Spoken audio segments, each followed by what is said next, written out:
So I want to do some brainstorming with you for this video today.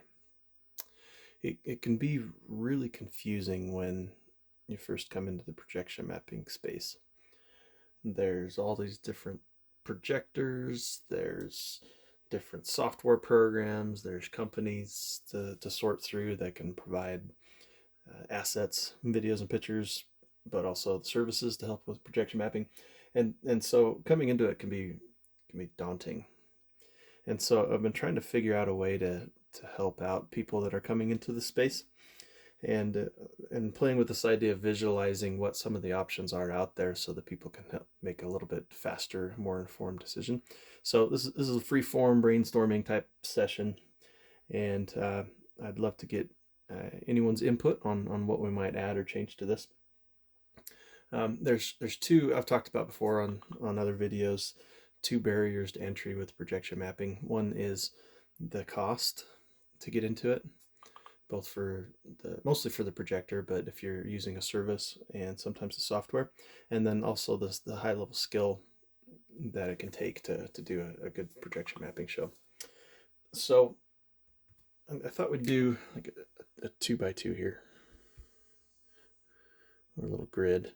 If we do for the y-axis cost, then and then on this side, on the x-axis we do skill. What I want to do is look at some of the different options that we have available, and see where they'd fall on cost and skill, and then people can look at that and hopefully make better decisions. And for context, when I say cost here, what I mean by that is, let's say around the $2,000 to $3,000 range. That would be considered high for the sake of this conversation. If you're Disneyland's castle, then you're going to be like way up here, up off the charts, right? But for most of the amateurs and residential projection mapping, that would be on the high end. Okay. And so if you look at something like the show that we did for Baird Manor, it was up here in terms of cost. The projector itself was about $1,100, and then software cost and other miscellaneous hardware and things like that.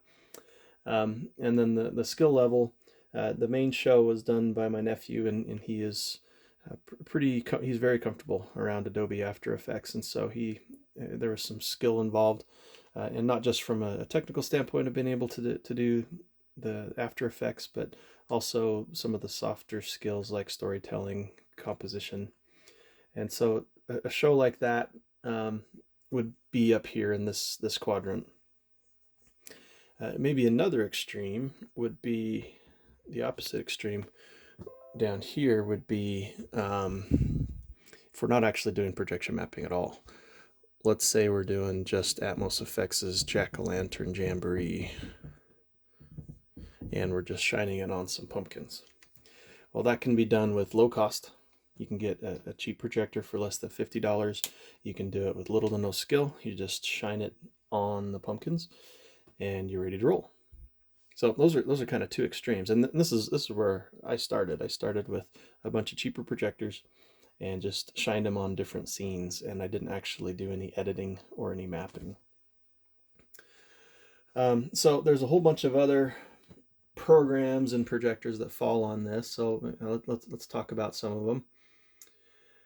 Luxido is one you see on our channel quite a bit, and reviews for that, and they are trying to also close that gap of the high level skill involved for projection mapping. And so they have their all-in-one unit that has simpler software, and so the skill level for Luxido would be closer probably to the middle. It's still kind of expensive at $1,700, so Luxido we'd probably put right around here. Lightform is another one. It's probably around that same area. So if you have the budget, but you don't want to take the time to learn complicated software, then either of those might be a good option. Let's look at some of the software programs available.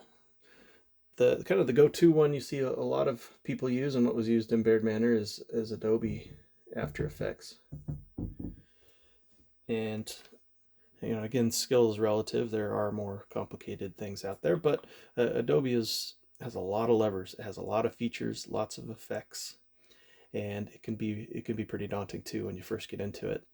And I shouldn't put the software itself up here because the cost itself isn't so bad. But if I maybe it's down, it's probably like down here. If you wanted to get Adobe, once you couple that with the projector, then it starts to move up. Another program that I haven't got to use yet, but I'm going to hopefully mess around with here soon, is DaVinci Resolve. My initial gut feel is that it's simpler than Adobe, but more feature rich than something like Luxedo. Those of you that have used it, you can correct me if you disagree with that, but it's probably down around this area. And actually, for cost, it'd be way down here because I think it's free. So if you have low budget, then you could look at DaVinci. You still have to pay for the projector, of course, but you can even get pretty good budget projectors. Our first short throw projector was a refurb, and it was around $300. So if you still want to do high level projection mapping, you can do free software with relatively inexpensive projectors too. Another note on DaVinci, I'm going to do another video or videos on DaVinci. There's a brand new projection mapping academy that was just launched, and it has tutorials in DaVinci Resolve. And so I'm going to take that course and add another software program to my list, another quiver to my arrow. And if anyone wants to join me on that journey, I can put a link in the description if you want to learn along with me. I'm not sure when I'm going to be able to get to it because obviously this is a very busy time with Halloween, and so I'll try to take the course when I can, and then I can do some reviews on that too with this overall context of finding ways to make it more accessible for people to do projection mapping. So we got a couple. There's other software programs out there to look at that I have not used. Things like Mad Mapper, Heavy M, Resolume Arena. I haven't used those, so I don't know where they would fall. I imagine they'd be similar, though, to Adobe and DaVinci in terms of cost and skill level to pick those up. So that kind of covers projectors. Projectors can fall anywhere on this spectrum, but you can easily get in with something lower cost and then upgrade down the road if you want to. And we talked a little bit about the software side. There are also companies and services that can help you do with the projection mapping. And so HauntWorks does some custom projection projects.